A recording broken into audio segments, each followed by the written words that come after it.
अष्टम के विद्यार्थीगण, आइए अब हम पढ़ते हैं प्रश्नों को उत्तर दीजिए। तो पहला प्रश्न उत्तर मैं बता चुका हूँ। अब मैं आता हूँ दूसरा में आता हूँ।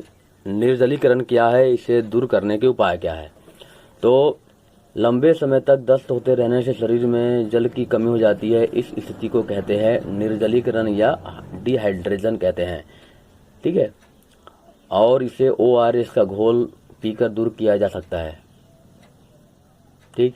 पानी को लगभग 200 मिलीलीटर लेकर साफ बर्तन में 5 मिनट तक उबालते हैं, कमरे के ताप तक ठंडा करते हैं और नमक, चुटकी भर नमक तथा एक चाय का चम्मच शक्कर मिलाते हैं। यदि उपलब्ध हो तो नींबू का रस मिलाते हैं, अच्छी तरह हिलाते हैं और ये हमारा जीवन रक्षक घोल ORS घोल तैयार हो जाता है। ठीक।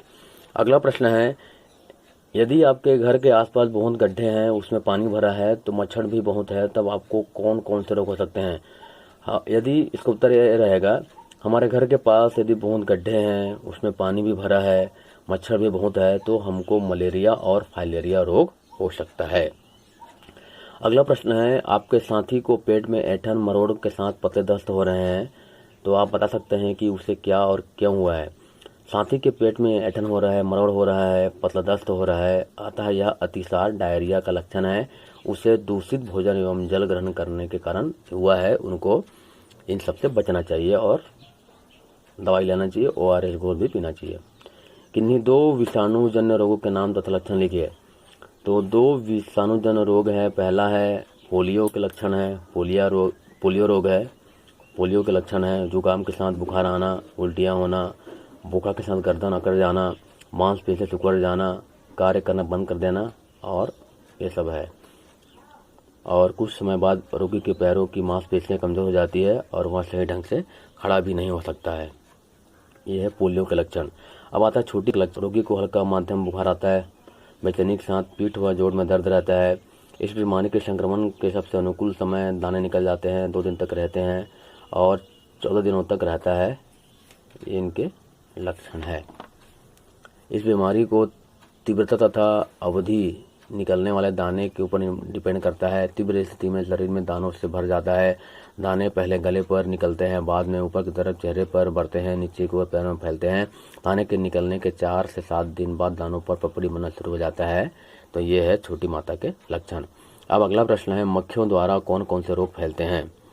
तो मक्खियों के द्वारा हैजा, पेचिस, डायरिया, पोलियो जैसे रोग फैलते हैं। ठीक है। अब आता है अगला प्रश्न है, विवाह के पूर्व रक्त की जांच रिपोर्ट क्यों देखी जानी चाहिए। तो विवाह के पूर्व रक्त की जांच रिपोर्ट इसलिए देखी जानी चाहिए, इससे अपने जीवन साथी को एड्स है कि नहीं इसकी जानकारी हो सके, क्योंकि यह बीमारी के लक्षण स्पष्ट नहीं होते हैं। संक्रमित व्यक्ति से यह बीमारी फैलने का खतरा होता है। साथ ही अपने आने वाली पीढ़ी भी रोगग्रस्त हो सकती है, इसलिए अतः विवाह पूर्व रक्त जांच की रिपोर्ट अवश्य देखी जानी चाहिए।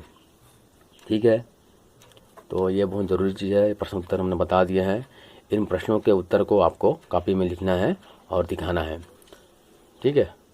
इसमें पहला प्रश्न था, बच्चों को तपेदिक से बचने का क्या करना चाहिए।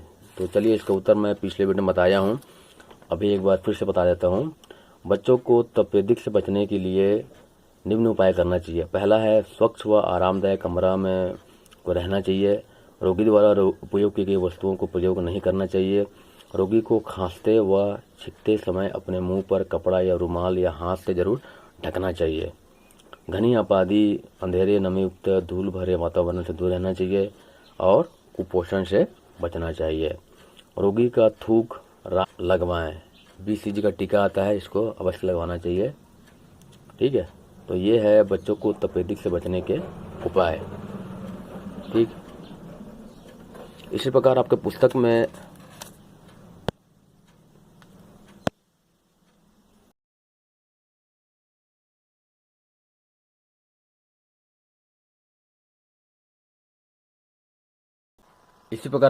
में दिया है टीकाकरण तालिका। तो ये तालिका को पढ़ लेंगे। ठीक है। जन्म से 12 महीने तक कौन सा टीका लगता है, 1.5 महीने में कौन सा टीका लगता है, 2.5 महीने में कौन सा टीका लगता है।